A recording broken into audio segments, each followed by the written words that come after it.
All right, everyone, welcome back. It's my pleasure to introduce our next presentation from Farnoosh Shamsian and Gregory Crane, Rereading Plato in Persian, Linguistic Diversity Through Digital Annotations. Farnoosh earned her BA in philosophy and an MA in ancient Iranian languages from the University of Tehran. She is currently a doctoral candidate at Leipzig University, focusing on teaching ancient Greek to Persian speakers using digital tools and methods of annotation. Her main research interest is in the application of digital annotations such as tree banks and translation alignments in localizing pedagogical resources in low-resource languages. Gregory is a professor in the Classical Studies Department at Tufts University, an adjunct professor in the Department of Computer Science, and editor-in-chief of the Perseus Project. As an Alexander von Humboldt professor, he initiated the Open Greek and Latin project, OGLP, which aims to represent every source text produced in classical Greek or Latin from antiquity through to the present. He has long been fascinated by the interplay between rapidly advancing digital technology and the humanities. So now I'll hand things over to our next presentation. So, good morning to all from Sydney, Australia, which is where it's actually 5 in the morning. Let me start by sharing my screen.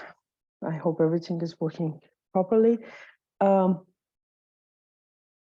today, I'm very pleased to be presenting this talk on the subject of rereading Plato in Persian, linguistic diversity through digital annotations.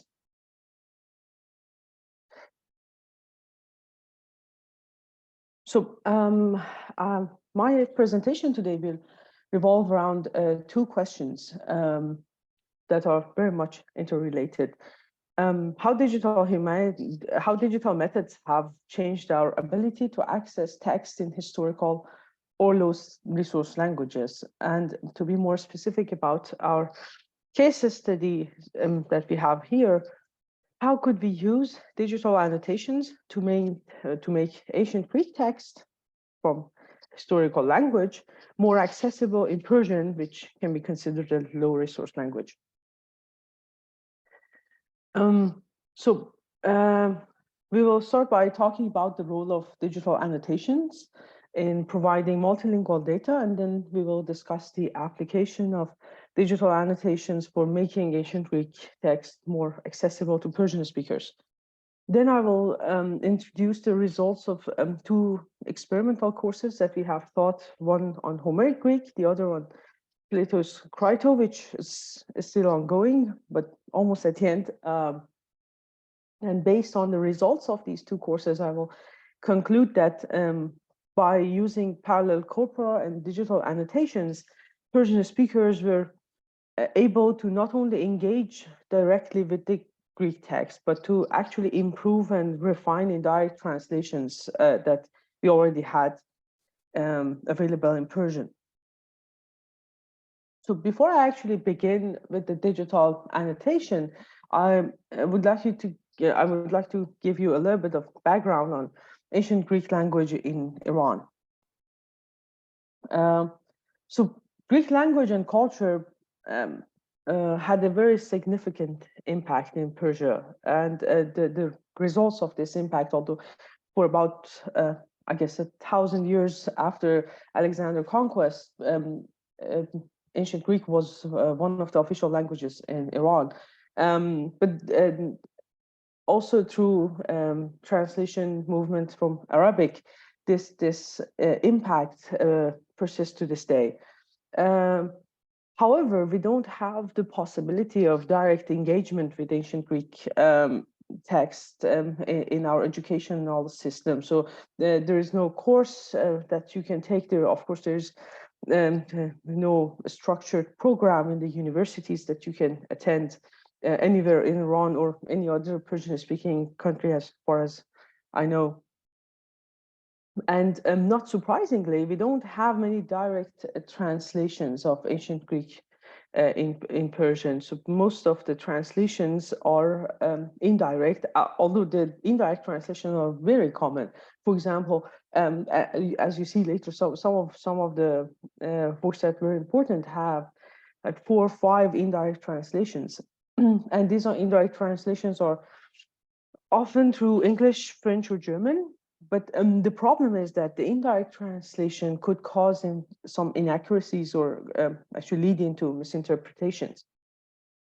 So these challenges that we have in studying ancient Greek in Iran are not actually limited to Persian. So many other languages have to face the same challenges, actually, except for very few, mostly European languages. We don't have much to work with in other languages.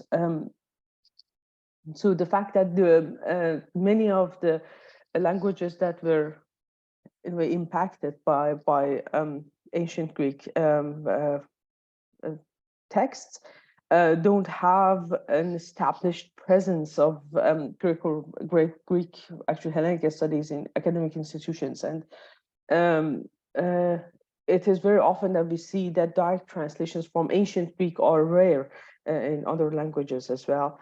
And for example, in Persian, these inaccuracies and misinterpretations that were caused by indirect translations are, there is no actual presence in academic institutions. It's very difficult to actually have access to somehow the original text to read it, or because if someone wants to learn ancient Greek outside of academia, there is no functional textbook or lexicon or commentary that they can use. One might suggest that an easy fix might be that we, let's say, translate a textbook for ancient Greek from English to Persian. But the problem there is that there are many limitations to translating traditional resources such as textbooks, or let's say like lexicons from English, German, or like French to Persian, because they often use positive language transfer. That always in translation there are some issues that make that textbook almost unusable in the final result. So now I want to talk about how this digital annotations might help us overcome some of these challenges.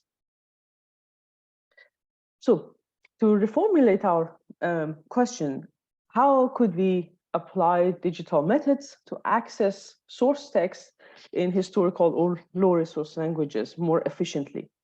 And in the next few slides, I want to argue that by using cross-lingual annotations, we can actually overcome some of these challenges, because regardless of learners' first language, these annotations are still usable, unlike the textbooks that don't really translate well.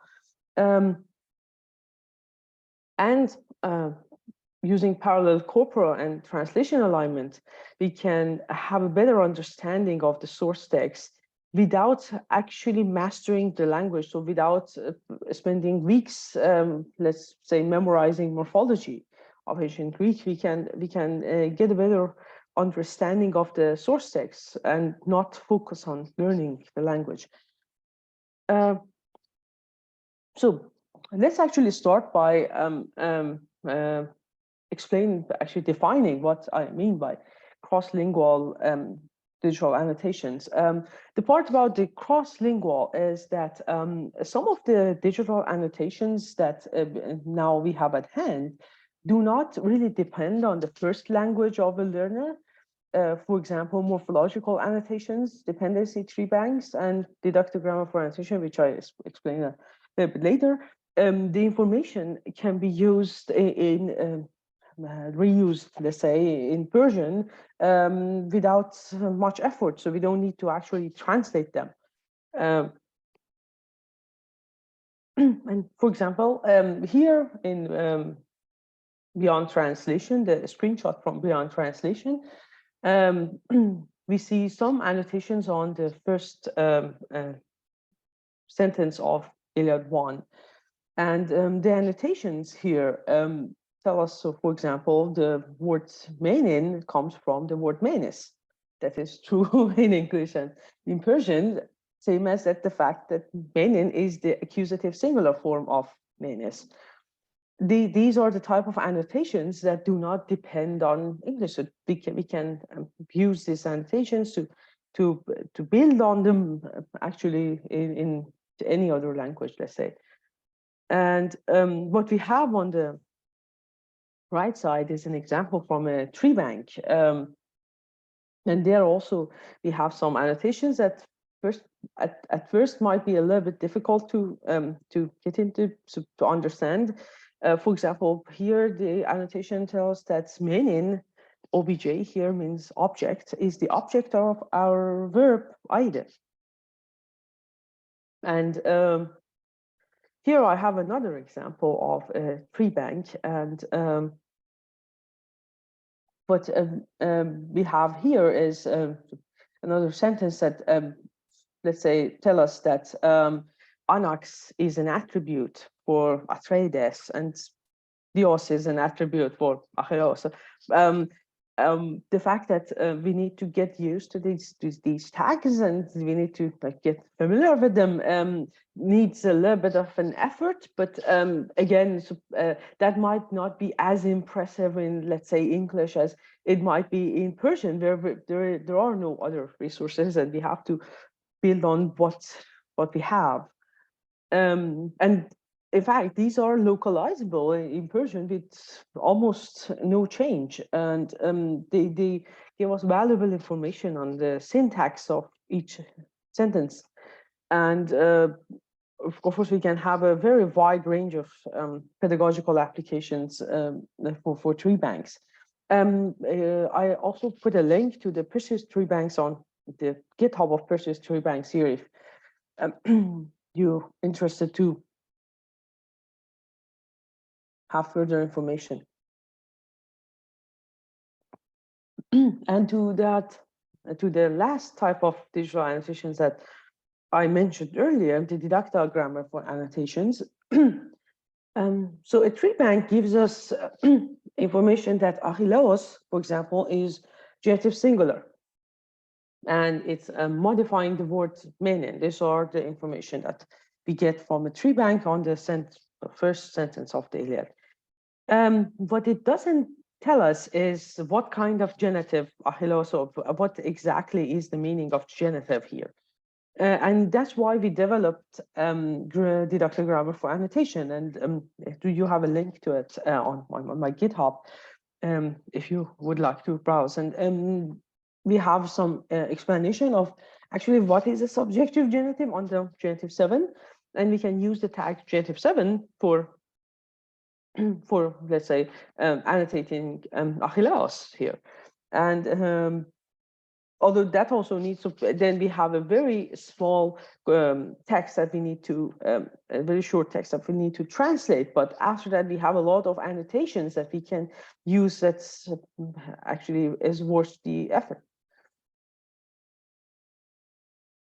And another tool that we use is Ugoret, which is a tool for text alignment developed by Tarek Youssef at the University of Leipzig. And I encourage you to actually go and take a look at it. I find it very, very useful for both as a reading environment or as an assessment tool, particularly for historical languages. Basically, it helps us to do a manual alignment, for example, word by word alignment of like a text and translation.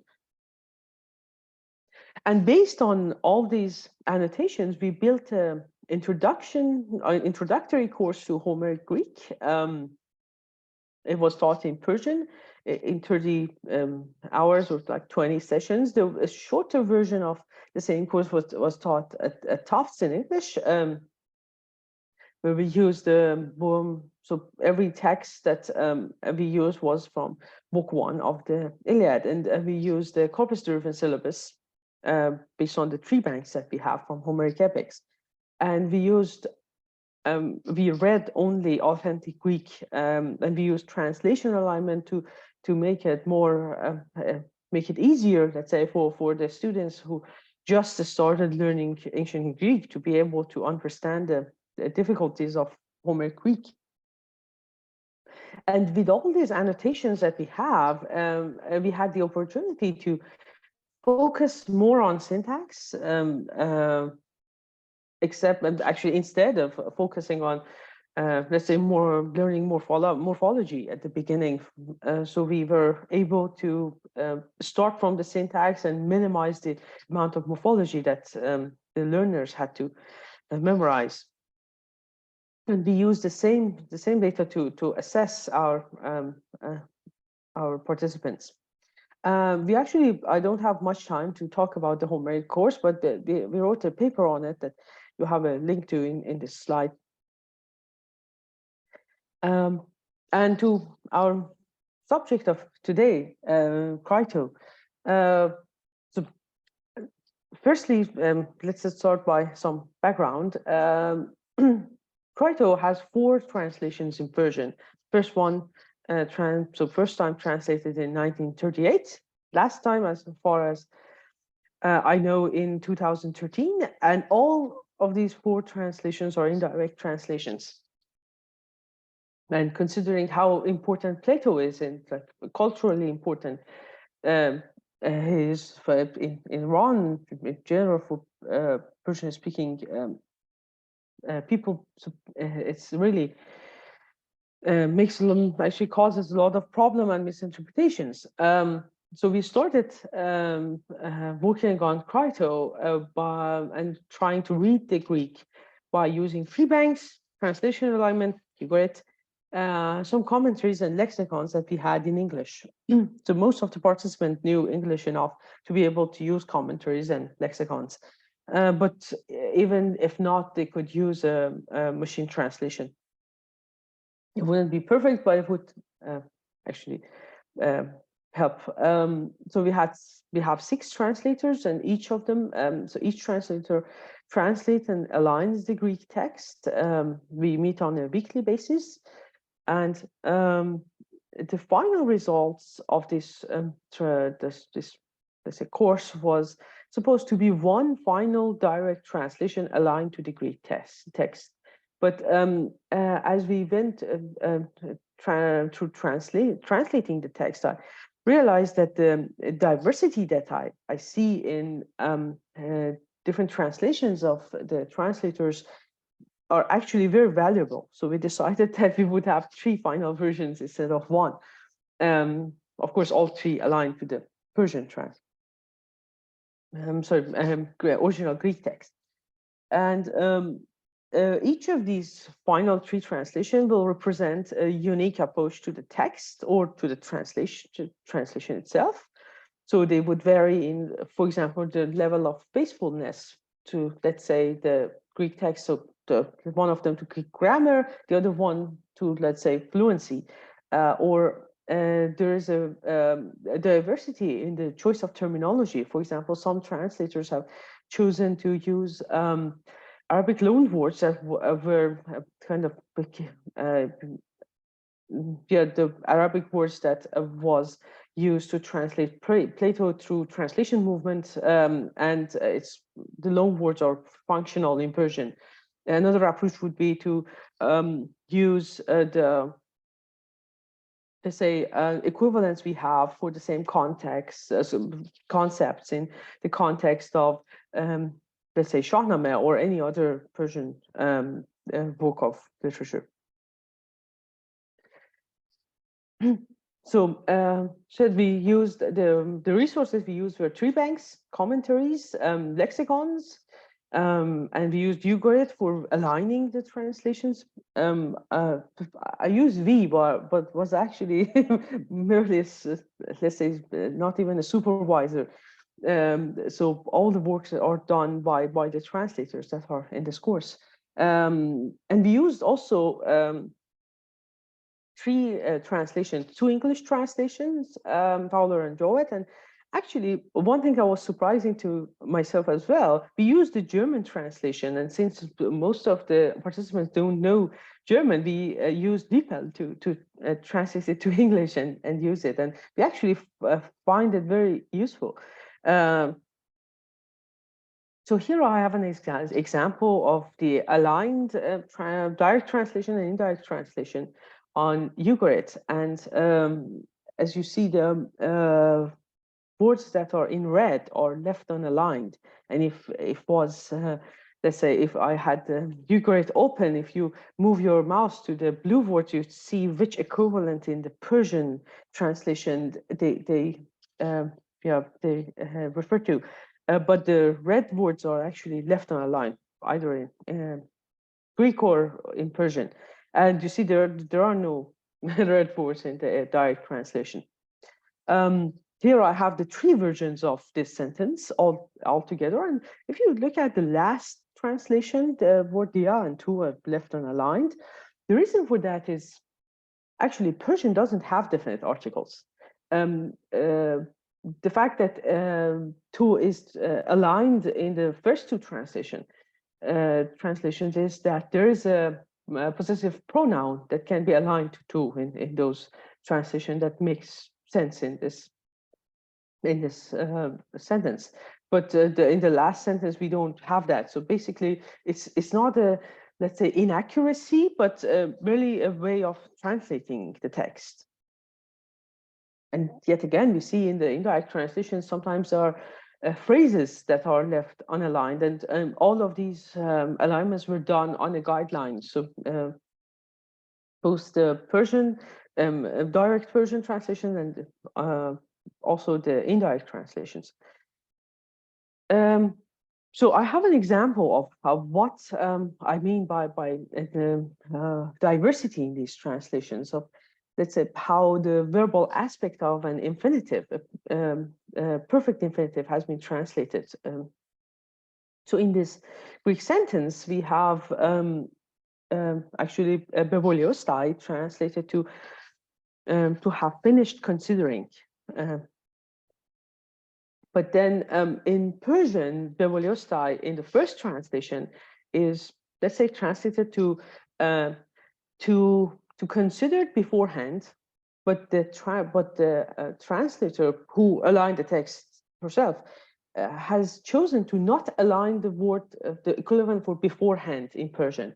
So basically aligning just the infinitive with the infinitive, prioritizing the, so having the grammar of ancient Greek prioritized. In the next translation, we have Bevoliostai translated to have done considering or something like that. And it's a phrasal alignment. So so the whole phrase has been aligned to Bevoliostai.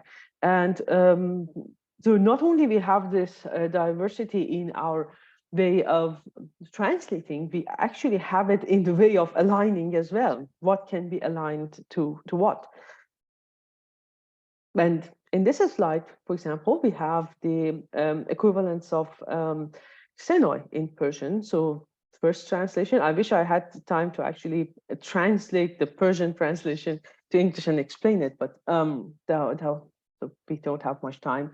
But in the first translation, the translator has, let's say, coined a word for xenoi, similar to like guest friend in English, since we didn't have an exact equivalent for it. In the next translation, we have a so we have a noun and an adjective. So there is a phrasal translation of xenoi that would work in most of the contexts, but the translation would stay the same. So we have one equivalent, works on most of the contexts that we have, and in the last translation is just translated based on the context that we have. So and we are actually planning to have all three in for our three versions. So I'm hoping to have this so we have done almost like 85% of the work on Kaito, and I'm hoping to have it online on Beyond Translation in the next 2 or 3 months. On that note, I would like to finish my talk and thank the organizers of this conference for this opportunity, and thank you very much for your time and attention.